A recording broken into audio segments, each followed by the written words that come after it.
Politics లో ఇప్పుడు ఒక ఇంట్రెస్టింగ్ టాక్ స్టార్ట్ అయింది. Tadepalli to Bengaluru via issue based రూట్లతో గడిపేస్తున్న వైసీపీ అధినేత జగన్ ఢిల్లీ పర్యటనకు రెడీ అవుతున్నారట. హస్తిన టూర్ అంటే సాదాసీదా కాదు. ప్రధాని నరేంద్ర మోదీ, కేంద్ర హోంమంత్రి అమిత్ షాతో భేటీ కాబోతున్నారట. 2024 ఎన్నికల తర్వాత తొలిసారి ఢిల్లీ పెద్దలతో జగన్ భేటీ వెనుక ఎజెండా ప్లాన్ ఏంటి? వైసీపీ పొలిటికల్ ఈక్వేషన్స్ మారుతున్నాయా? ఇప్పుడు జగన్ అవసరం ఉందా? జగన్ కు ఢిల్లీ పెద్దల ఆహ్వానం నిజమేనా, లేక జగనే మోదీ, అమిత్ షాను కలవాలనుకుంటున్నారా?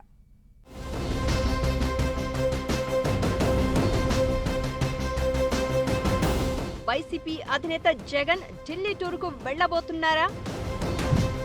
మోదీ, అమిత్ షాతో భేటీ అయ్యే అవకాశం ఉందా? హస్తన పర్యటన ప్లాన్ వెనుక జగన్ వ్యూహమేంటి? బీజేపీ పెద్దలే జగన్ను ఢిల్లీకి రావాలని కబురు పంపారా?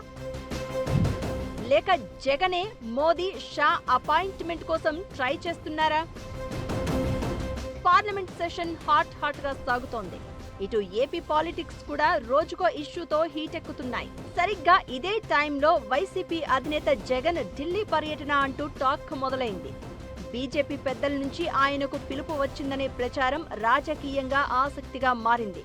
మరోవైపు జగనే మోదీ, అమిత్ షాను కలిసేందుకు అపాయింట్మెంట్ కోరారని అంటున్నారు. MP Mithun Reddy, YCP senior నేత వైవి సుబ్బారెడ్డికి మోదీ, షా అపాయింట్మెంట్ తీసుకునే బాధ్యతను అప్పగించారని అంటున్నారు. జగనే ఢిల్లీకి వెళ్లబోతున్నారో లేక బీజేపీ పెద్దలే జగన్ను హస్తినకు ఇన్వైట్ చేశారో క్లారిటీ లేదు. కానీ జగన్ ఢిల్లీ పర్యటన ప్రచారం మాత్రం హాట్ టాపిక్ గా మారింది. అయితే 2024 ఎన్నికల తర్వాత జగన్ మొదటిసారి ప్రధాని, కేంద్ర హోంశాఖ మంత్రితో భేటీ కాబోతూ ఉండడం పొలిటికల్ ఇంట్రెస్టింగ్ ఎపిసోడ్ అవుతోంది. ఈ పార్లమెంట్ సెషన్లోనే కేంద్ర మహిళా రిజర్వేషన్, నియోజకవర్గాల పెంపు బిల్లు తీసుకొచ్చేందుకు కేంద్రం సిద్ధమవుతున్నట్లు ఢిల్లీ వర్గాలు చెప్తున్నాయి. దీంతో వైసీపీ మద్దతు కోరేందుకే ఢిల్లీ నుంచి జగన్కు ఆహ్వానం అందినట్లు ఇన్సైడ్ టాక్ నడుస్తోంది.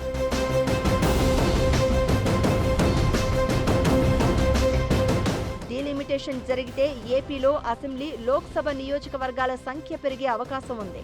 ఈ నేపథ్యంలో రాష్ట్ర ప్రయోజనాలు, జనాభా ప్రాతిపదిక, పరిపాలనా అవసరాలు వంటి అంశాలను జగన్ ప్రస్తావించే అవకాశముందని అంటున్నారు. ఇప్పటికే మహిళా రిజర్వేషన్కు వైసీపీ బహిరంగంగా మద్దతు ప్రకటించింది. పార్లమెంటులో కూడా ఈ అంశంపై సానుకూలంగానే అభిప్రాయాన్ని వ్యక్తం చేసింది. ఇక డీలిమిటేషన్ విషయంలోనూ రాష్ట్ర ప్రయోజనాలను దృష్టిలో పెట్టుకుని జగన్ తన ఒపీనియన్ను కేంద్రానికి తెలియజేసే అవకాశం ఉంది. అలాగే రాష్ట్రంలో ఉన్న తాజా రాజకీయ పరిస్థితులు కూడా ఈ సమావేశంలో చర్చకు వచ్చే అవకాశం ఉందని సమాచారం.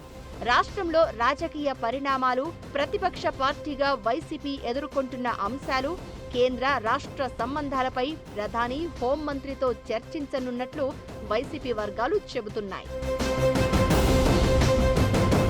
వైసీపీ, బీజేపీ సంబంధాలు కొత్తవి కావు.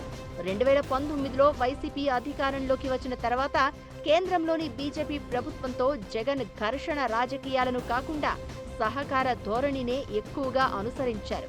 రాష్ట్రానికి సంబంధించిన నిధులు, ప్రాజెక్టులు, పోలవరం, విభజన హామీలు వంటి అంశాల్లో కేంద్రాన్ని కలుస్తూనే పార్లమెంటులో అనేక కీలక బిల్లులకు వైసీపీ మద్దతు ఇచ్చింది.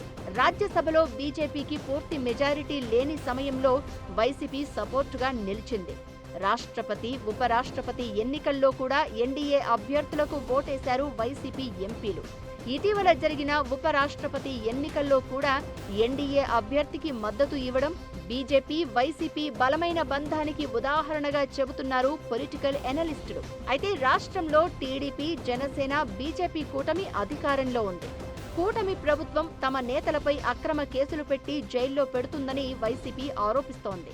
ఇలాంటి సమయంలో జగన్ ఢిల్లీలో ప్రధాని మోదీ, అమిత్ షాలను కలిస్తే అది రాష్ట్ర రాజకీయాల్లో పెద్ద చర్చకు దారితీయడం ఖాయం.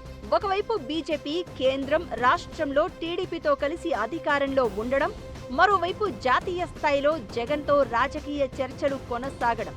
ఈ పరిణామాలను మిగిలిన పక్షాలు ఎలా రిసీవ్ చేసుకుంటాయనేది కూడా ఆసక్తికరంగా మారింది.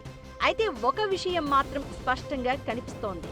జాతీయ రాజకీయాల్లో వైసీపీ ఎప్పుడూ ఏ కూటమిలోనూ పూర్తిగా కలిసిపోలేదు. అవసరమైన సందర్భాల్లో కేంద్రానికి మద్దతు ఇస్తూనే రాష్ట్ర ప్రయోజనాలను కాపాడుతూ వస్తున్నామని చెప్తోంది ఫ్యాన్ పార్టీ. మరి ఈసారి జగన్ ఢిల్లీ పర్యటన కూడా వ్యూహంలో భాగమా, లేక బీజేపీ వైసీపీ సంబంధాల్లో కొత్త అధ్యాయానికి నాంది పలుకబోతోందా అనేది వేచి చూడాలి.